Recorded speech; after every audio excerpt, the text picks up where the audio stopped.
200 pylônes installés sur les 200 prévus par Orange et Onatel et 150 sur 150 pour Télécel. Des résultats qui traduisent les progrès réalisés dans la mise en œuvre des engagements pris en 2024 pour améliorer la qualité des services de communication électronique au Burkina Faso. Au-delà du déploiement des infrastructures, les lignes ont également bougé en matière de renforcement de la couverture réseau dans les chefs-lieux des régions et sur les principaux axes routiers. Quant aux tarifs et aux offres proposées aux abonnés, l'ensemble des opérateurs de téléphonie mobile indique qu'elles ont travaillé à plus de transparence. En somme, le bilan fait ressortir un taux global d'exécution supérieur à 80%. On a en fait ce qu'on appelle la QS, Quality of Service. Ça veut dire que c'est la qualité de service lorsque tu lances une communication. Est-ce que effectivement la communication est fluide ou bien est-ce qu'il y a des grincements ou bien est-ce qu'il y a des coupures? Voilà, ce sont ces engagements. Et pour élever ça, il faut que chaque opérateur installe des pylônes. Aujourd'hui, vous entendez parler de 2G, 3G, 4G, nous sommes à 4G. Il y a la 5G, la 6G même qui arrive. Donc aujourd'hui, c'est d'aller vers la 5G. Et donc la 5G, c'est une connectivité en fait fluide.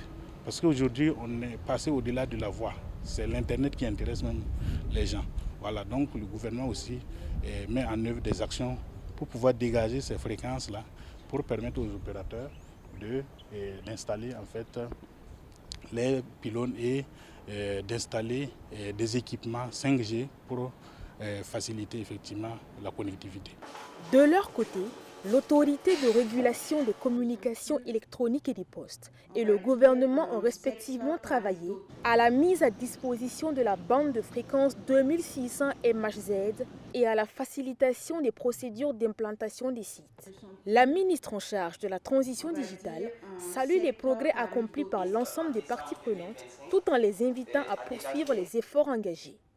Donc ensemble, nous pouvons avoir des motifs de satisfaction parce que nous voyons que chaque partie a fait des efforts en tout cas pour mettre en œuvre la plupart des recommandations.